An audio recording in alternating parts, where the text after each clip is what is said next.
सरस महोत्सव में बोले deputy CM Keshav Maurya, UP में 1 करोड़ लखपति दीदी बनाने का लक्ष्य।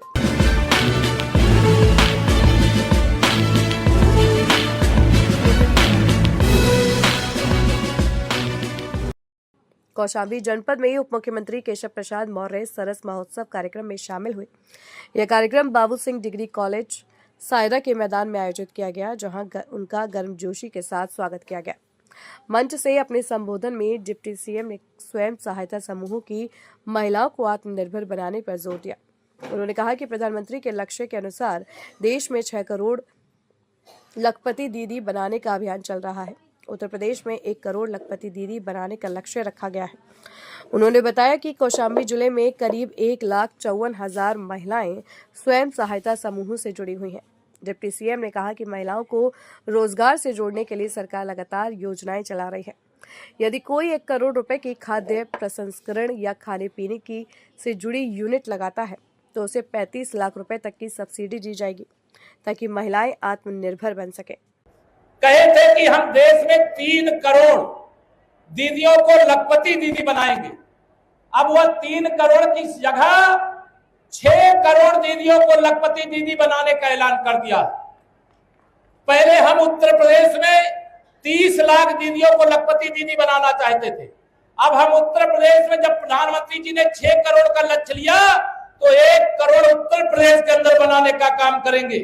मुझे जो आंकड़ा यहाँ का दिया गया है कौशाम्बी का, मुझे बताया गया कि यहाँ पर हमारे जनपद में लगभग 1,54,000 के आसपास हमारी दीदियां समूह से जुड़ी हुई हैं। मैं ये चाहता हूं कि आने वाले समय में अभी हमारी 1 करोड़ पूरे उत्तर प्रदेश में 1 करोड़ से अधिक दीदियां हैं जो समूह के साथ जुड़ गई हैं, लेकिन आने वाले समय में हमने ये व्यवस्था की है कि 1 करोड़ की जगह 3 करोड़ दीदियों को समूह के साथ जोड़ेंगे और समूह के साथ जोड़ करके उनको आगे बढ़ाने का काम करेंगे।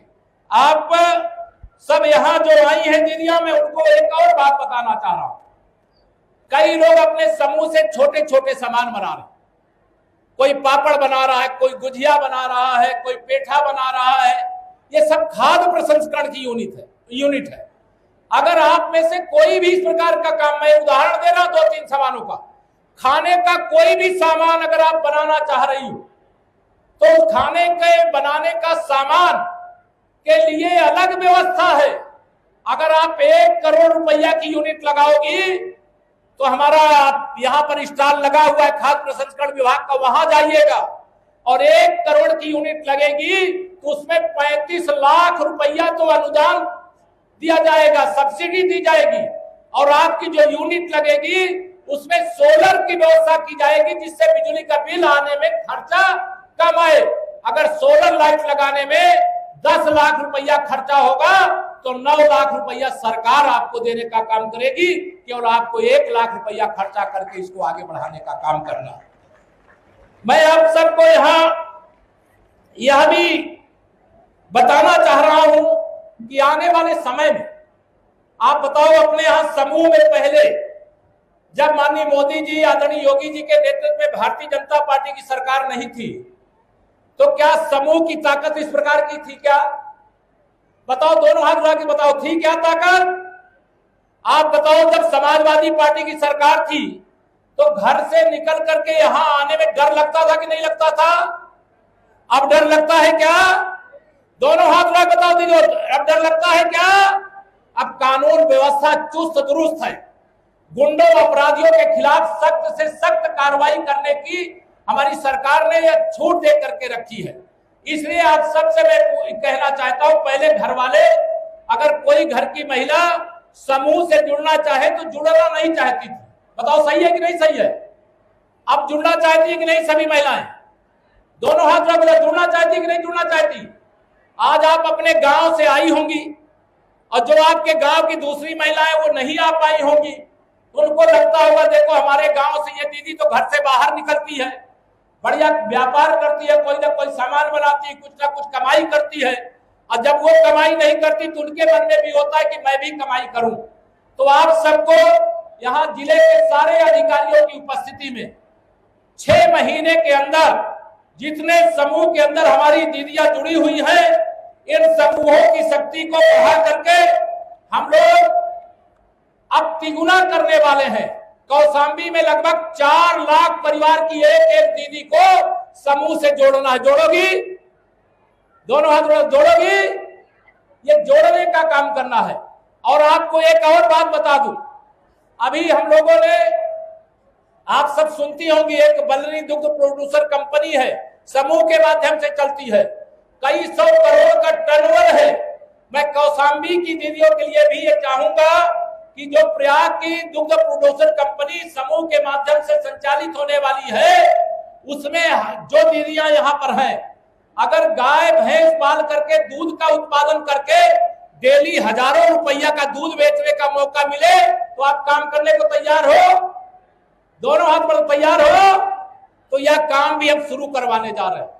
मसाले की ऐसी फैक्ट्री बनेगी समूह की दीदियों की, जहां का बना हुआ मसाला उत्तर प्रदेश में ही नहीं, देश में ही नहीं, पूरी दुनिया में बेचने की व्यवस्था कराएंगे, यह भी आपको बता रहे हैं। अभी माननीय प्रधानमंत्री जी ने बहुत बड़ा यूरोपीय यूनियन के साथ एक डील करने का काम किया है, और उस डील के माध्यम से जो हम लगभग 45 करोड़ लोग जो विदेशों में रहते हैं, अब वहां पे खुलेआम जैसे वहां का सामान हमारे देश में बिकने आएगा तो हमारे देश का सामान वहां बिकने जाएगा। मैं चाहूंगा कि समूह के जो विशेष गुणवत्तापूर्ण उत्पादन है, उन उत्पादनों को ब्रांडिंग करा करके, पैकेजिंग करा करके उनका दुनिया के देशों में बेचने की व्यवस्था कराने का काम करना है। मैं यहाँ पर आई हुई और दीदियों को ये कहना चाह रहा हूं कि अभी जो कौशाम्बी की मुझे सूचना मिली है, उसमें हमारे 11,863 समूह का गठन किया गया है, जिसमें 1,30,493 दीदियां जुड़ी हुई हैं। इन समूहों को में से कुल 6,155 समूहों को रिवॉल्विंग फंड के रूप में 18 करोड़ 46 लाख रुपया दिया गया है, और गठित समूहों में से 5,021 समूहों को सामुदायिक निवेश निधि 75 करोड़ 21 लाख 50 हजार रुपया दिया गया है। विभाग द्वारा यह अभियान तेजी से आगे भी चलता रहेगा, और कौशाम्बी जिले में लखपति दीदी बनाने का लक्ष्य 22,890 का था 2024-25 में, लेकिन यह लक्ष्य पीछे है। अभी 10,864 हमारी लखपति दीदी बन चुकी है, लेकिन जो बाकी बनाने का काम है हमें अभी करना है। 1 लाख दीदियों को कौशाम्बी में ही लखपति दीदी बनाने का काम करना है। मेरे पास जो सूचना है, मैं आपको जानकारी के लिए, केवल आपको जान करके खुशी हो इसलिए आप सबसे शेयर करता हूं।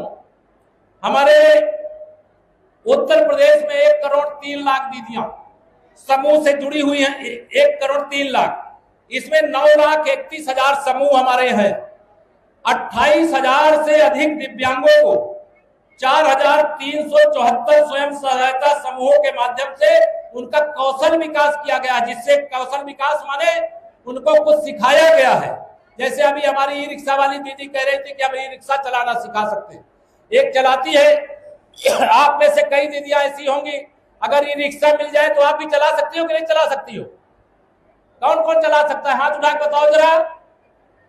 काफी लोग चला सकती, बहुत अच्छा। इस दिशा में भी हम लोग आगे बढ़ेंगे। बहुत सी हमारी यहाँ पर बीसी सखी हैं। बीसी सखी है क्या कोई? बैंक सखी है कोई? विद्युत सखी है कोई? हाँ दिख रही, मुझे देख रहा हूं। ये सब अलग अलग सखियां जो बनाई, सामुदायिक सखी भी बड़ी संख्या में आई होंगी, जो अलग अलग प्रकार के काम करती हैं। उनकी कैसे आय बढ़े, ये हम लोगों का सबसे बड़ा लक्ष्य है। हम लोग 10,569 करोड़ रुपए का ये सामूहिक ऋण वितरण करने का काम किया है, और हमारे प्रदेश में लगभग 30 लाख ऐसी संख्या है जो 1 लाख का जो लक्ष्य है लखपति दीदी बनने का, उस दिशा में वो आगे बढ़ रही है। मैं यहाँ पर कई और काम चल रहे हैं, जैसे पीएम आवास योजना। ऐसी हमारी कोई दीदी हो जो विधवा दीदी होती हैं उनके पास रहने का घर नहीं है, तो आज भी कल भी यहाँ फार्म भरिए, यही आवास के लिए स्वीकृति पत्र आपको देने का काम किया जाएगा।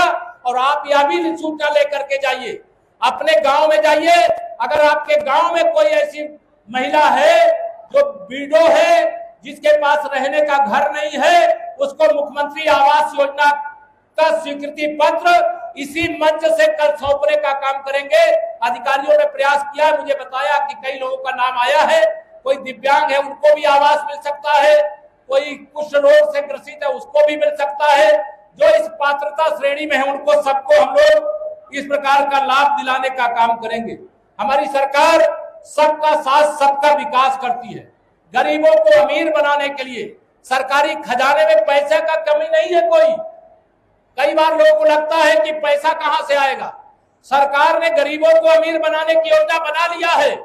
माननीय मोदी जी ने 2047 यानी 20 साल बाद विकसित भारत बनाने का, विकसित उत्तर प्रदेश बनाने का और विकसित परिवार बनाने का यह लक्ष्य जो तय किया गया है, उसमें आप सब आगे बढ़ो, जुड़ो, और जुड़ करके आगे बढ़ने के लिए पैसे ही पैसे हैं, पैसे की कोई कमी नहीं पड़ने देंगे, प्रशिक्षण की कोई कमी पड़ने नहीं देंगे। जो भी जरूरत होगी उसको पूरा करने का काम करेंगे। एक बात और मैं आपसे कह करके अपनी बात को समाप्त करूंगा। होली है, होली का गीत सुना कि नहीं आप लोगों ने? सुना है कि नहीं सुना? अभी होली के गीत के बाद मुझे भी ये बताया गया, दीदियां आई हैं और होली का अवसर है तो होली की शुभकामना देना है। तो अभी हम सब लोग आप सबके बीच में आएंगे गुलाब के फूल लेकर के, और आप सबके ऊपर गुलाब के फूलों की वर्षा करके होली की शुभकामना देने का काम भी करेंगे। सभी दीदियां अपने अपने स्थान पर बैठ जाएंगी। उसके बाद कुछ लोगों को यहाँ पर लाभार्थी का कुछ प्रतीक देने का काम करना है, वो मंच से उसके बाद देने का काम करेंगे। उसके बाद है कि पहले है? पहले है। वो देने के बाद आप सबके बीच में पुष्प वर्षा करने के लिए आएंगे। आप सब थक गई होंगी बैठे बैठे, जल्दी उठना नहीं चाहते, फूल बरसा लेना हम लोग। रहोगी ना भी थोड़ी देर? चलो आप सब थोड़ी देर इंतजार करिए। एक जो यहाँ मंच का कार्यक्रम है उसको करने के बाद आप सब इतनी बड़ी संख्या में आई। आज भगवान की कृपा से मैं भी सुरक्षित आ गया और बड़ी यह कार्यक्रम बहुत सफल रहा, यशस्वी रहा। यहाँ के सभी जो हमारे जिले के जिलाधिकारी सहित बीडीओ तक, बीएमएम, डीएमएम और बीएमएम तक जिन लोगों ने भी इस कार्यक्रम को सफल बनाने में भूमिका अदा की है, उन सबको बधाई देते हुए, होली की बधाई देते हुए अपनी बात को पूरी करता हूं। बोलिए भारत माता की, भारत माता की। मैंने बहुत सारी बातें आज नहीं कही क्योंकि देर हो गई है। बहुत बहुत धन्यवाद। अच्छा आज नहीं है? अच्छा आज नहीं, प्रमाण का वितरण नहीं है। क्या बोले सर? हाँ हाँ भेजो। भोले शंकर जी कह रहे हैं कि जो मंच में दीदियां महिलाएं हैं वो अभी सब जाएंगी। मैं चाहूंगा कि आप सब थोड़ी देर के लिए और बैठिए, बैठ करके जो पुष्प वर्षा है वो हम लोग करेंगे, और करने के बाद जो आगे भोजन की व्यवस्था है ना, लोग सबके भोजन की भी व्यवस्था है, भोजन करके जाना है, ठीक है, कोई समस्या नहीं है। सब भगवान की कृपा से, आप सबके आशीर्वाद से डबल इंजन की सरकार आपके लिए खजाना खोल करके रखी। बोलिए भारत माता की, शीतला मैया की, गंगा मैया की जय श्री राम। धन्यवाद।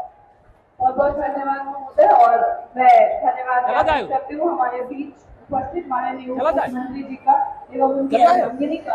और मैं आपसे रिक्वेस्ट करूंगी कि हमारे बीच आएंगे और आपके साथ फूलों की होली भी खेली जाएगी, तो आप बस 2 मिनट इंतजार कीजिए। तैयार हो, इनको साथ में ले लो ना, कि मंच से कार्यक्रम करेंगे, इनका कार्यक्रम चलता रहेगा। क्या है स्टेज